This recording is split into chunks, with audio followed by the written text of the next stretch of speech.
Welcome to Linux Mastery. Lesson 1, and we're starting where everything starts, the file system tree. Here's the promise. Every Linux box on Earth, whether it's Ubuntu, Debian, RHEL, Rocky or Alpine, follows the same layout.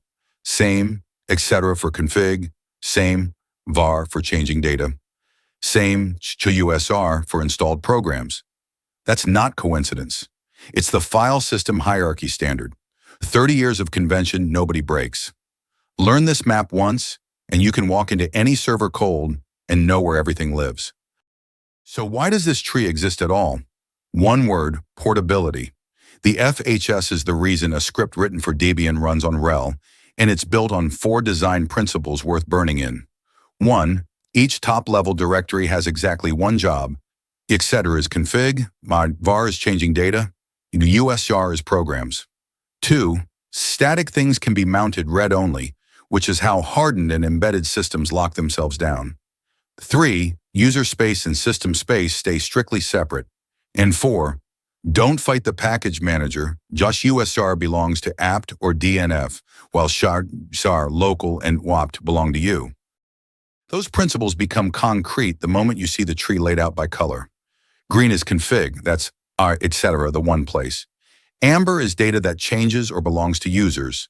var, home, root, and removable mounts under MNT and media. Blue is programs and the libraries they need, usr, opt, lib. Red is runtime, things that exist only while the system is alive, run, proc, sys, tmp. And the gray pair, boot and dev, is where the kernel and hardware live. 5 colors, 14 directories. Learn this grid once and every Linux box reads itself to you. Let's zoom into the green branch first because etc. is where you'll spend most of your SysAdmin life. The rule is beautifully simple. Edit a plain text file, restart the service, behavior changes. Group these 12 paths in your head by purpose. Users and auth, passage, shadow, group, sudoers, networking, hostname, hosts, resolve.conf, and the shell and system cluster, profile, bash, bashrc, fstab, crontab, and ssh config. Know these 12, and you can configure 90% of any Linux box without ever opening a manual. Now slide over to the parts of the tree that change. var holds everything the system writes after install, logs under var, log, database files and Docker images under var, lib, the package manager's cache, mail spools, the default web root. Home is the mirror image, but user-owned, your dot files, your SSH keys, your projects.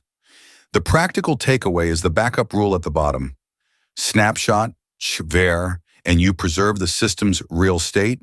Snapshot, home, and you preserve the humans. 2 directories, 2 concerns, 1 principle.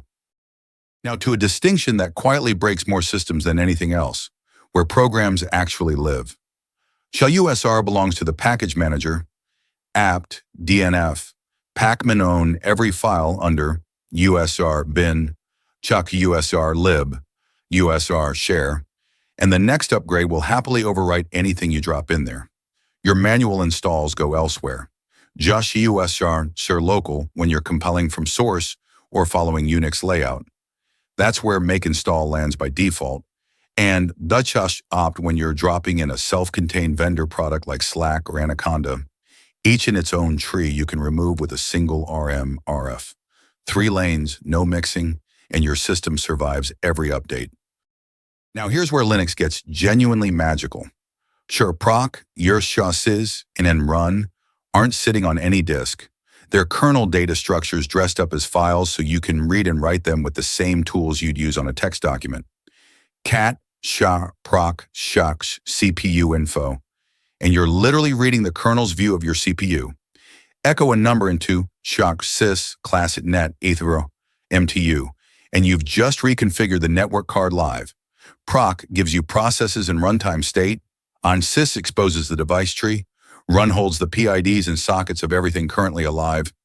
And once you internalize that they're windows into the kernel, troubleshooting any Linux box becomes a matter of knowing where to look. So step back for a moment and notice what you've actually been learning. Other systems hide configuration in registries and databases. Linux puts it in the tree itself. Etc. is the config API. Log is the logging API. Proc is the process API. And every path comes with an implicit contract. Etc. says edit me and restart. Verlog says append only. ESRER bin says hands off. The package manager owns this. Then ops says do whatever you want. Learn those contracts and you're not memorizing trivia. You're learning a standard that's outlasted decades of churn and will keep paying dividends long after this year's hot framework is forgotten. So here's that mental model turned into something you can actually pin to the wall. 12 questions every Linux user asks in their first month and the exact paths that answer them. Notice how the categories on the right map back to everything we've covered.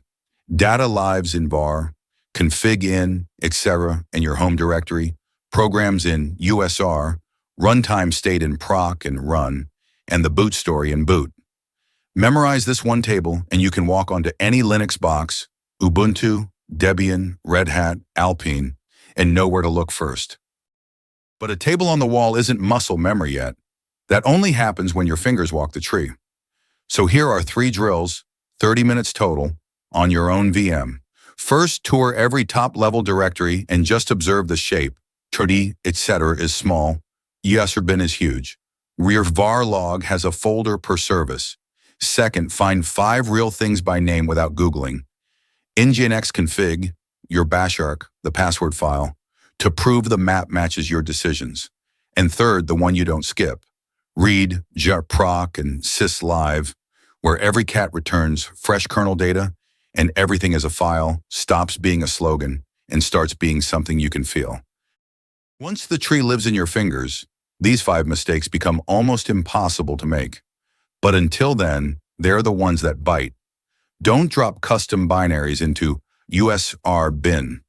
That's apps territory. Use USR local bin instead. Never edit sudoers with plain vim. The sudo validates before saving, and one typo on a remote box locks you out for good. Remember shuktoTLNP clears on reboot. Proc files are kernel streams, not real files, and USR is reproducible. So back up, etc., var, home, and opt, and skip the gigabytes that app can rebuild for free. And that closes out lesson 1. You've got the FHS standard, you know what lives in, etc., var, USR, and opt. You can read, proc, shasas, and run for what they really are, and you know where your own files belong. That's stage 1 of 4 in the foundations, track complete. Next up, users, groups, and permissions. Chmod, chown, sudo, and sudoers. The 9-bit model demystified. No more guessing who can do what. See you in lesson 2.